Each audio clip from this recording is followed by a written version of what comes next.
Imagine um bairro comum na zona sul de Los Angeles, onde o som metálico de ferramentas e o cheiro persistente de óleo de motor compõem a trilha sonora das tardes ensolaradas. No centro dessa normalidade aparente, encontramos Lonnie Franklin Jr., que todos na comunidade de South Central conheciam. Ele era o mecânico prestativo, o homem sempre disposto a dar um jeito em um motor fundido.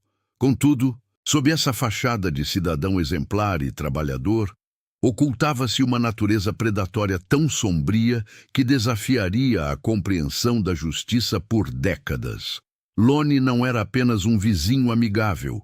Ele era um dos assassinos em série mais prolíficos e persistentes da história dos Estados Unidos. Um monstro que se escondia à vista de todos enquanto deixava um rastro de tragédia pelos becos esquecidos da cidade.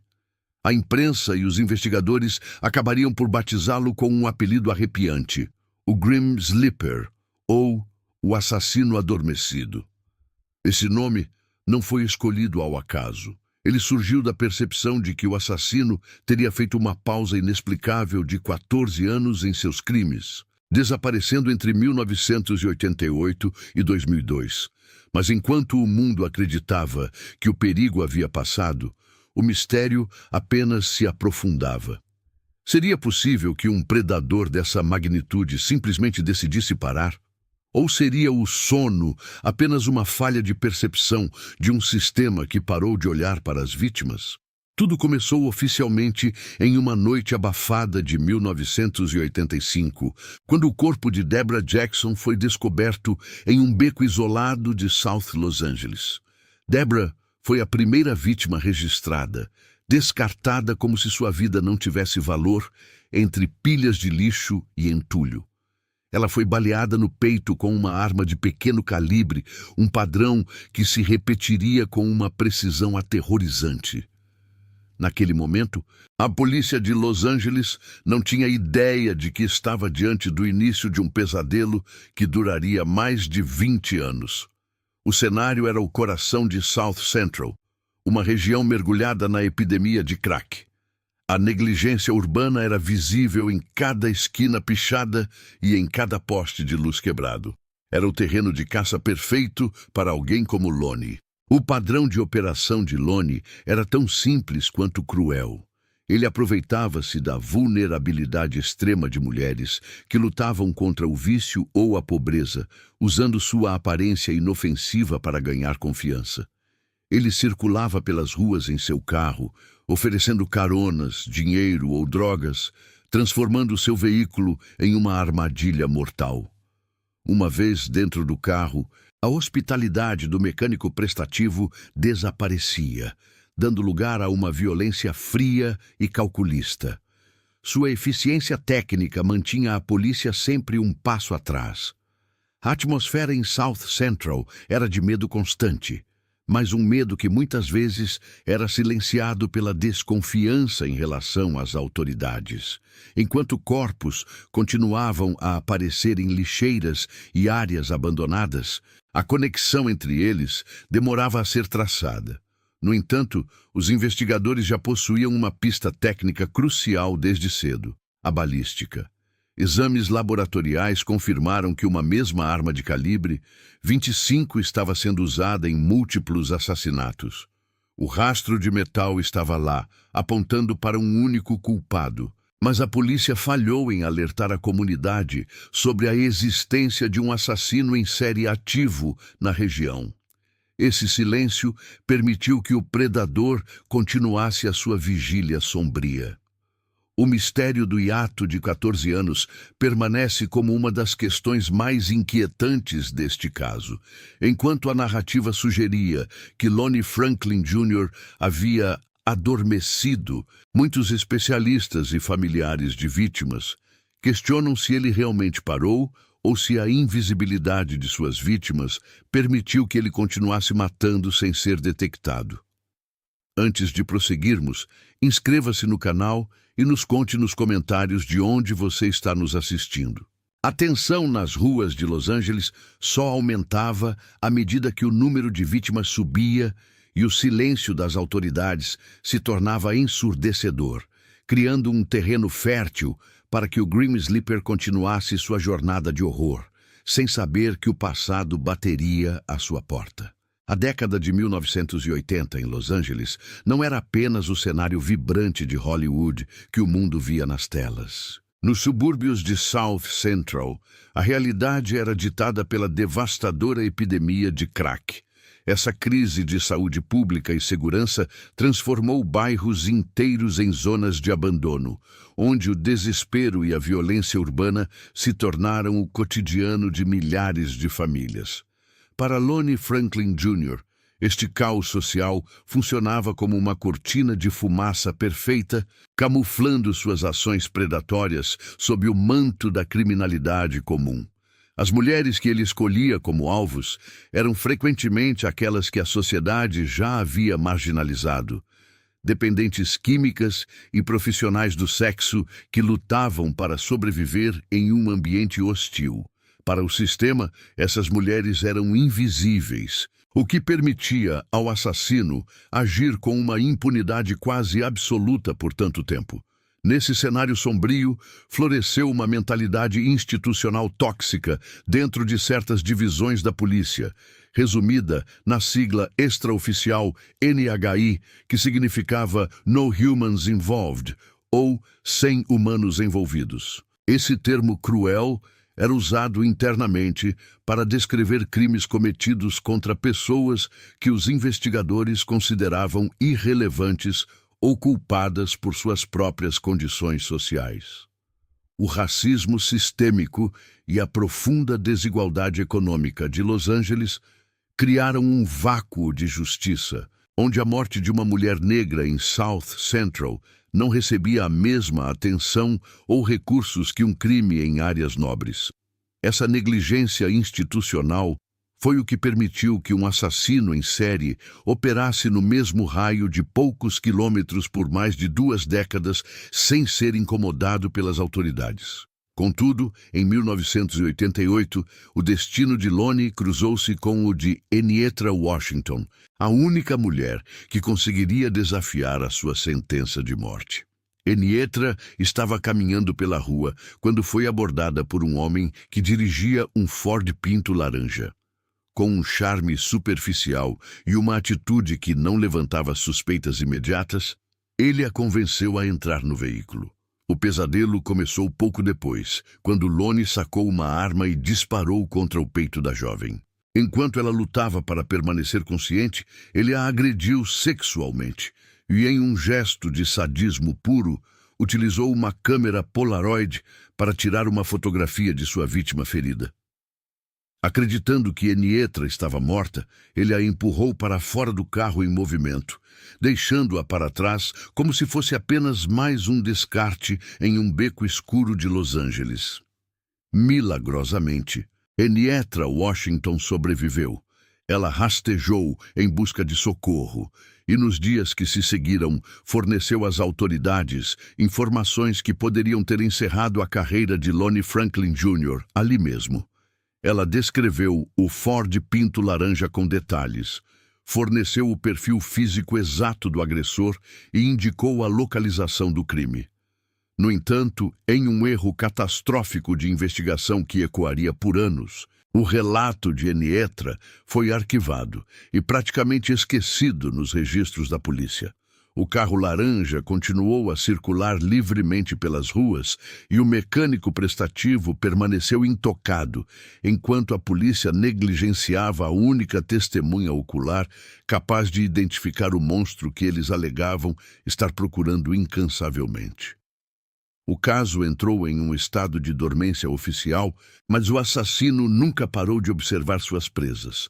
Foi somente na virada do milênio, com o advento de novas tecnologias forenses, que o silêncio começou a ser quebrado. No ano 2000 e posteriormente em 2002, 2003 e 2007, novos corpos começaram a aparecer com o mesmo padrão de execução. Quando os peritos analisaram o DNA encontrado nessas novas cenas de crime, o resultado foi chocante.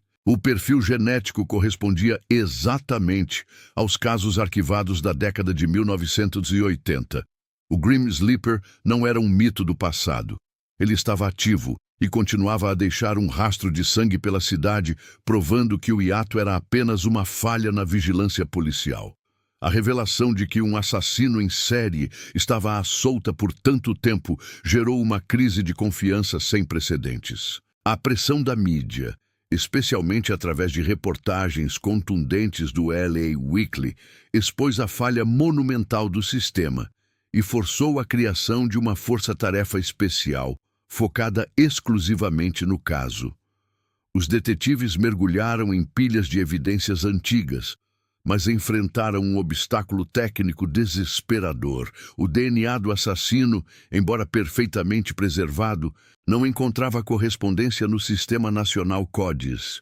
Isso sugeria que Lonnie, apesar de toda a sua violência, nunca havia sido preso por crimes graves que exigissem a coleta de material genético na época. Ele era um fantasma biológico, um homem que vivia entre seus vizinhos como um cidadão comum, enquanto a ciência lutava para encontrar uma brecha em sua armadura de anonimato. A caçada estava apenas começando. A virada definitiva, no caso do Grim Sleeper, não veio de um depoimento tardio ou de uma confissão, mas sim das profundezas do código genético. Em 2010, os investigadores da Força Tarefa decidiram aplicar uma técnica forense inovadora, a busca por DNA familiar. O banco de dados CODIS, que antes não apresentava correspondências diretas para o perfil do assassino, subitamente emitiu um alerta quando o filho de Lonnie Franklin Jr. foi detido por um crime menor. O DNA do jovem não era uma combinação idêntica com o material coletado nas cenas dos crimes, mas a semelhança era inegável, indicando que o assassino era, com toda a probabilidade, o pai daquele rapaz. O cerco finalmente começava a se fechar em torno do mecânico de South Central, transformando o fantasma em um alvo de carne e osso que a polícia agora precisava capturar em flagrante biológico. Para confirmar a suspeita sem alertar o criminoso, a polícia de Los Angeles montou uma operação de vigilância silenciosa e extremamente precisa. Investigadores disfarçados seguiram Lonnie até uma festa de aniversário em uma movimentada pizzaria local. Enquanto o suspeito agia como qualquer outro convidado, rindo e interagindo com os presentes, um detetive infiltrado trabalhava como garçom, observando cada movimento do homem com atenção redobrada.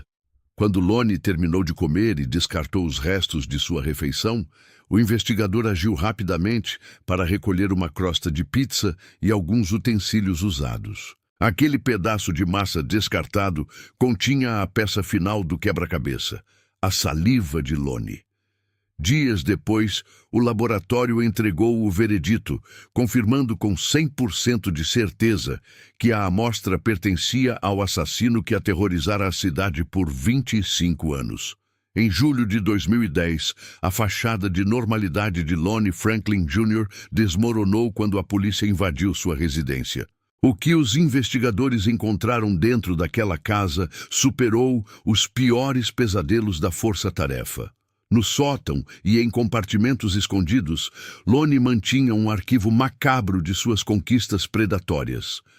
Foram descobertas mais de 1000 fotografias e centenas de horas de vídeo retratando mulheres em estados de extrema vulnerabilidade. Muitas das vítimas capturadas pelas lentes de sua câmera pareciam estar inconscientes ou, em casos ainda mais aterrorizantes, já sem vida. Aquilo não era apenas um esconderijo. Era um museu de horrores onde o assassino revisitava seus crimes, tratando seres humanos como troféus de uma caçada silenciosa que ele acreditava que jamais teria fim. A magnitude da descoberta forçou o Departamento de Polícia de Los Angeles a tomar uma medida sem precedentes para tentar reparar anos de negligência.